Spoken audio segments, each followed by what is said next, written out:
वो था।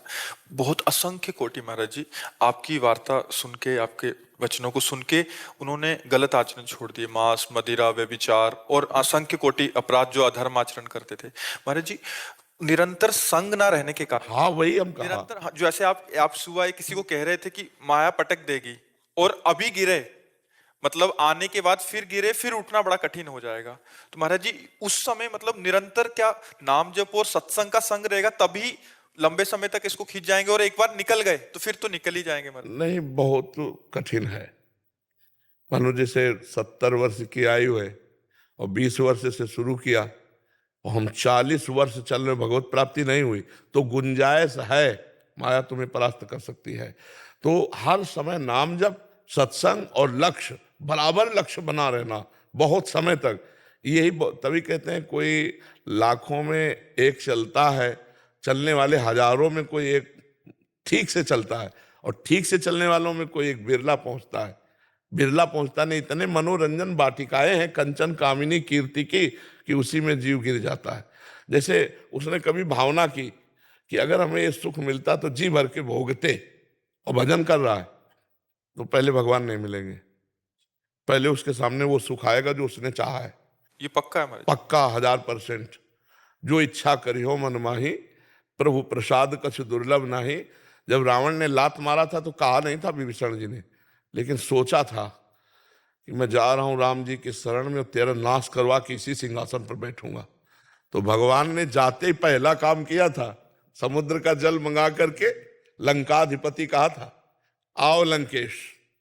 तो घबरा गए कि प्रभु मैं तो आपकी शरण में आया हूं, लंकेश बनने नहीं आया। तो प्रभु ने कहा नहीं, इस बात को स्वीकार करो।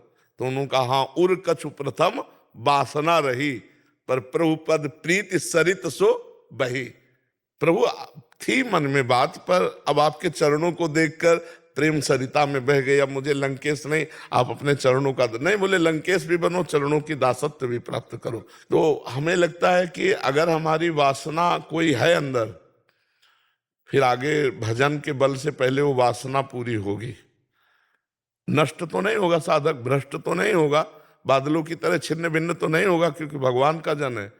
पर निर्वासनिक बिना हुए वो आगे उन्नति को प्राप्त नहीं होता। इसलिए वासना कोई न कोई बनी ही रहती है। और जहां भजन हुआ तो कंचन कामिनी कीर्ति इनका संयोग होने लगता है, तो साधक मनोरंजन में लग जाता है, फिर वो मार्ग रुक जाता है। इसीलिए जन्म जन्म मुनि यतन कराही, वो अंत राम कही आवत नाही। तो प्रयास करते रहो, कभी चूक मत करना। यही महाराज जी जो आपने कहा, यही स्थिति मेरे साथी से कैसे बचे? नाम जप खूब, और नाम जप बढ़ाओ, पावर बढ़ाओ, राधा राधा राधा राधा राधा राधा।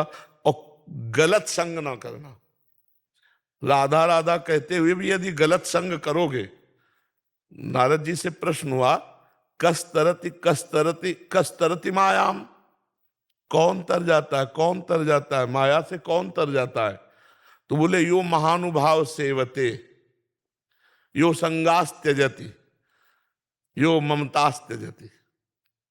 जो महापुरुषों का संग करता है और कुसंग का त्याग करता है और किसी से ममता नहीं रखता, वो निकल जाएगा।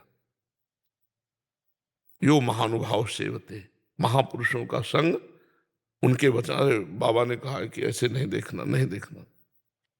बाबा ने कहा ये चीज नहीं खाना, नहीं खाना, ऐसे नहीं बोलना, ऐसे नहीं देखना।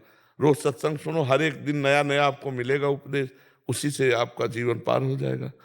पर पूरे जीवन अगर निष्कलंक निकल जाए तो परम पद मिल जाएगा, परम पद भगवान का, भगवान का सानिध्य। और जो चाहोगे, भजन कर रहे हो, भगवान मिलने की दुआ, ऐसे जो चाहोगे वो मिल जाएगा। और कुछ नहीं चाह रहेगी तो भगवान मिल जाएंगे। तो निश्चिंत होकर भजन करो, इसमें घाटा तो है नहीं, गिर भी पड़ोगे तो भी घाटा नहीं। 100 बार राधा राधा कहा तो तुम्हारा बैंक लॉकर में जमा हो गया। अब तुमने पाप किया तो इसका तुम्हें दंड मिलेगा, लेकिन तुम्हारे पास 100 नाम जमा है, वो तुम्हारी उन्नति करेंगे, वो कभी नष्ट होने वाले नहीं। समझ रहे ना? राधा तो इसी लोभ से नाम श्री जप हरि। करो, नाम बढ़ाओ। महाराज जी यहाँ तो हम सब साधक जन आपके सानिध्य में है, तो आपका शासन है। बाहर जिन जो शराब छूटी, वही दोस्तों के बीच में रहना। हाँ महाराज जी बिल्कुल, बहुत मतलब कठिन, थोड़ा पर काम करेगा। देखो कल एक नहीं कह रहे थे कि अरे बोले अब जहां शराब पी ले कि या कुछ कर ले, सोचो तुम छा जाते हो हमारे दिमाग में, डर पैदा हो जाता है हमारे हृदय में कि यार, तो बोले जहां हम गलत सोचते हैं करने की, सोई तुम छा जाते हो दिमाग में, लगता है यार बाबा जान जाएंगे। तो बोले इसलिए फिर अब गलत हमसे हो ही नहीं रहा है, क्योंकि हर समय आप हमारे दिमाग में छा जाते हो। तो ये बात बहुत पॉइंट की है कि यदि हम संत सदगुरुदेव या उपदेष्टा को अपने दिमाग में रखे, ये बाबा ने कहा था ऐसा नहीं, तो दिमाग में वो छाए हुए हैं तो हमसे गलत हो ही नहीं सकता। और भगवान की ऐसी कृपा है कि लाखों लोग इस बात को समझ रहे हैं कि भगवान की कृपा से वो सतमार्ग में चलने की तैयारी कर रहे हैं, कोई चल रहे हैं, कोई चल चुके हैं।